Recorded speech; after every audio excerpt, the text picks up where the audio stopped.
Hello, hello, hello, YouTube. Once again, fledgling MMA podcaster here, doing the best I can do. Once again, don't have a laptop. I mean, I do, I just don't know how to do it. Never claimed to be a smart man. However, I do have some pretty strong opinions about these fights. I actually did my research. Whether win, lose, or draw, this is my personal opinion, and I really do actually mean it. Like, it's not just a guess on the name. I've watched and thought what I thought was going to happen. So let's just go ahead and jump into it. Rosas Jr. versus Arichi Long. Arichi Long, from what I've seen, his head is never, ever, ever off the center line. It's always just like right there. Rosas Jr., I don't want to overhype him. I know a lot of people and their brother think he's the next champ. And he may be. However, I watched him versus Christian Rodriguez, and everybody says, oh, well, he got tired. If he got tired, he got tired, right? It's probably not the first time this has happened, and it probably won't be the last time it happened. Christian Rodriguez, though, to be fair, did miss weight. I mean, that is something. However, I am taking Rosas Jr., and I'm going to take him by knockout. Arichi Long's head is just literally, no matter what he does with his body, his head never moves. Again, that's just my opinion, right? Take it for what you want. Edgar Shayrez versus Joshua Van. I really like Joshua Van. I really like that kid. He shows up every single time to fight. His fight against Charles Johnson, everybody's like, well, Joshua Van starts slow and he times shots and he's getting this game plan. I don't think that's what it is at all. I think he's a tough guy, and I think he can only take so much before the person who's beating on him starts to get tired versus his, will to be beaten. I think Charles Johnson put it to the test. I didn't have a bet in. Obviously, I just started. This is my second video, but I actually took Joshua Van against Charles Johnson. But every fight that I've watched of Charles Johnson, I'm like, good God, this guy is like, he's right there winning every single time. I really like Charles Johnson. I don't think skill for skill, he's even close to the greatest fighter in that division, but I think he has that in him, right? He has that competitor in him. I think he wants to win, and he'll do whatever he has to do to win, and he's never going to quit. That being said about Joshua Van, I think he's fighting kind of the same guy in Edward Shayrez, or Edgar Shayrez. That little Mexican, or wherever he's from, is tough as hell. I think the ground game is not even competitive. I think Edgar Shayrez's last fight was won in submission. So I'm taking Edgar Shayrez. I think the tough man competition goes to him. I really do like Joshua Van. I wish he would throw more to start and actually try to finish the fight before it comes down to who's the toughest guy in here. Once again,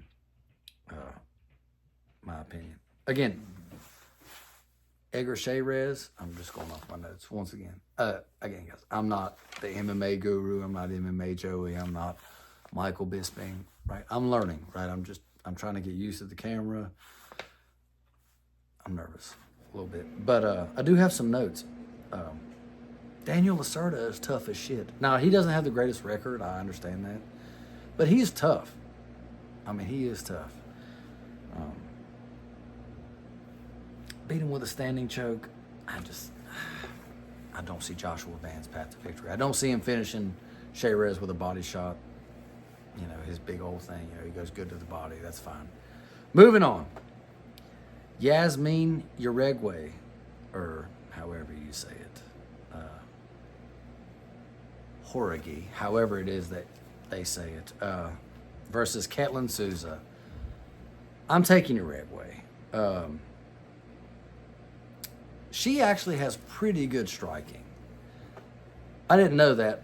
Once again, watched multiple fights to figure this out. Her elbows inside, she's tougher than people think. I know Denise Gomez, however you say it, flatlined her in about 20 seconds, but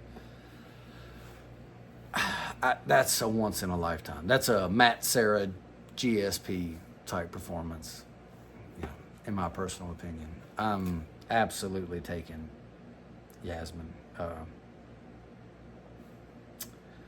Next fight. Oh, I actually like this one. Manel Torres versus Ignacio Bahamondes. I really like Bahamondes. I do. He's long. He throws good kicks. The dude is game to fight. But I think Manel Torres is almost like a Diego Lopez. Like, this dude is not afraid to just walk in there with you and be like, I know what you're thinking, right? We're gonna test the waters, right? We're gonna try to time each other. We're gonna do this, that, and I don't think Diego Lopez is that guy. And I don't think Manel Torres is that guy. I think they both are like, we're gonna throw down. It's gonna be me or you. And do you know who he reminds me of, kind of? Almost like Carlos Prada. Like, just the nasty elbows, the quick 1-2s. I mean, his average fight time, I made sure I made a note of this. His average fight time is 2.8 minutes. That's within like 4 or 5 fights. Like, this dude's getting them out of there. Finishes, not decisions. He's getting them out of there. Again, my math might be wrong. I would say I'm an athlete, not a mathlete, but to be honest with you, I'm neither one.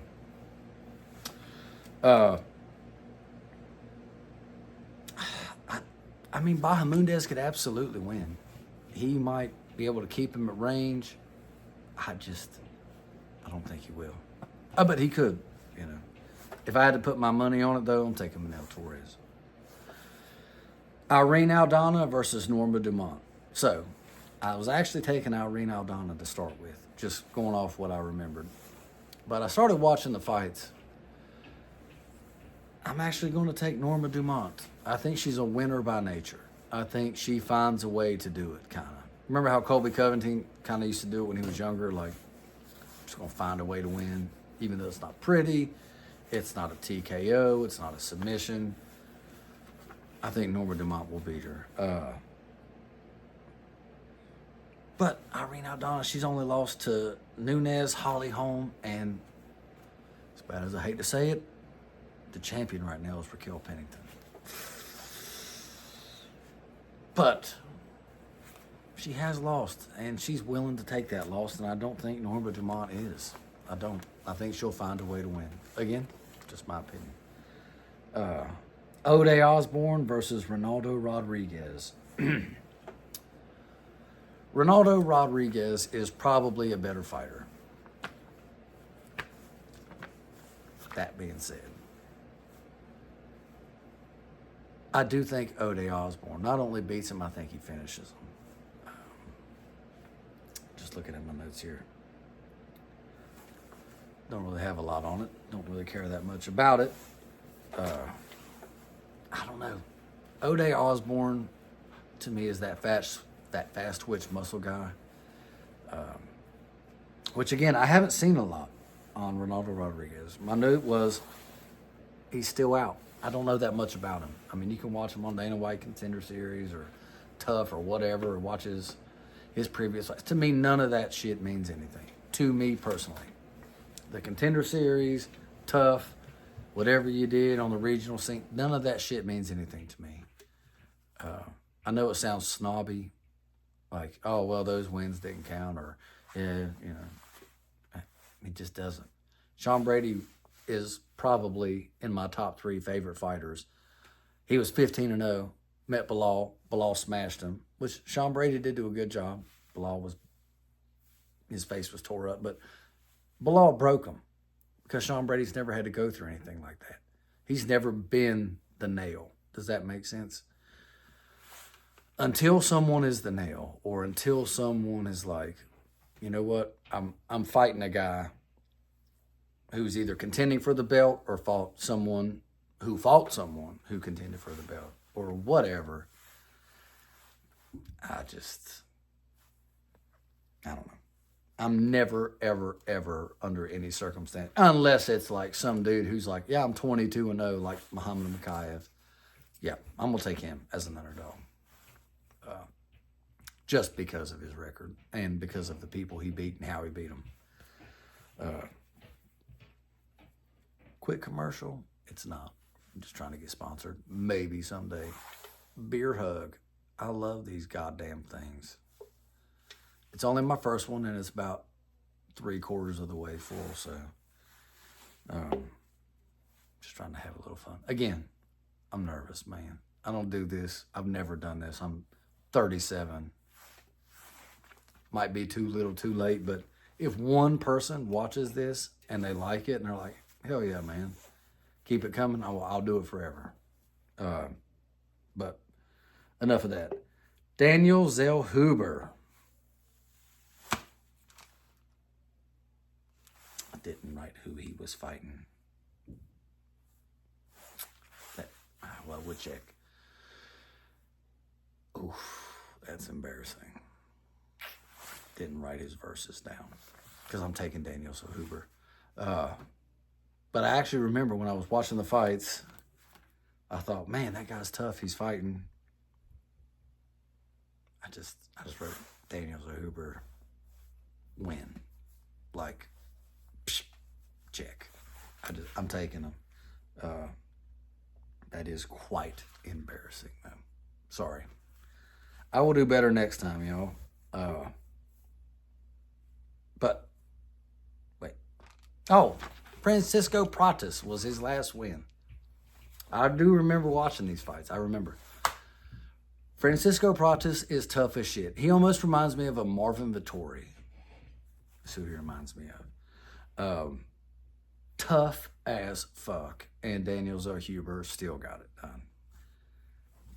I can't remember who he's fighting, and that is extremely embarrassing. And if ever one day I do make it famous, somebody's going to look back at this video and be like, he didn't know who the fuck he was fighting against.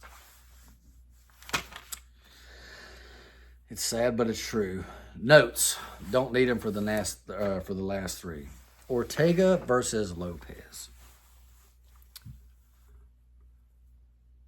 I really like Diego Lopez. I do.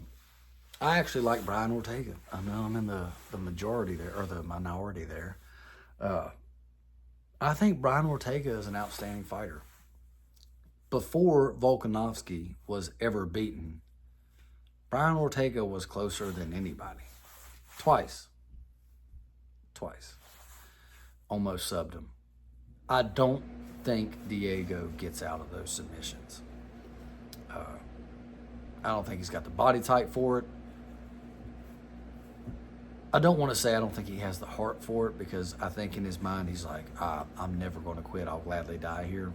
But I think Volkanovski would actually die, and Diego would tap. That's no disrespect toward Diego Lopez. He's in my top 3 favorite fighters in the world right now.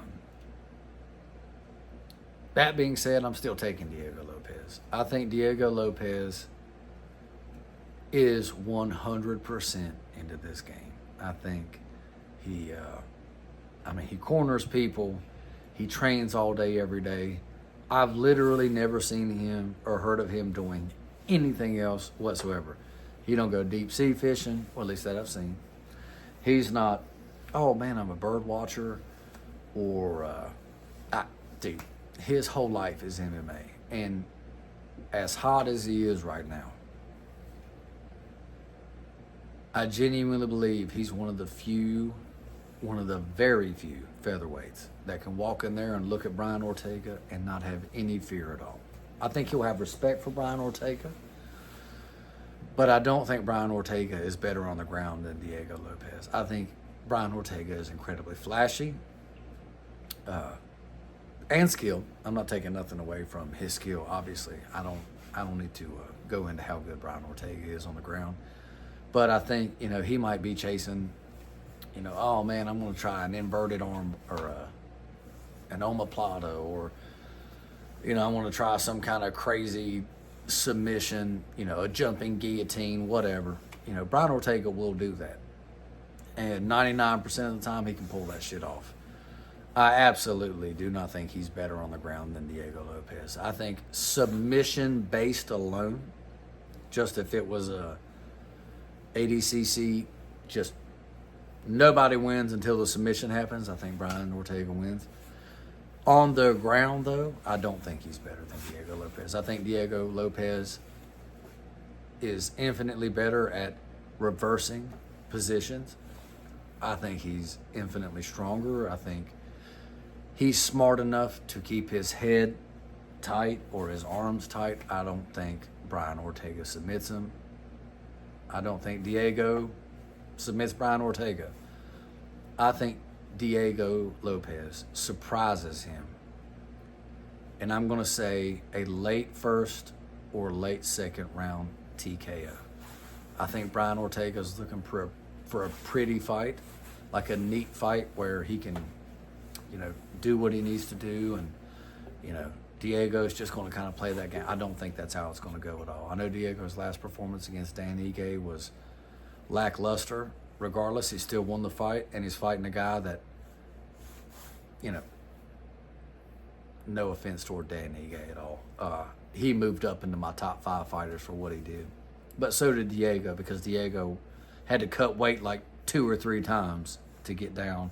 Then fought a guy that outweighed him, and that guy is Dan Ige, who's never been finished. And Diego was like, let's get it, brother. But so was Dan Ige. Both of those dudes are absolute studs. And I hope they both get to be champion.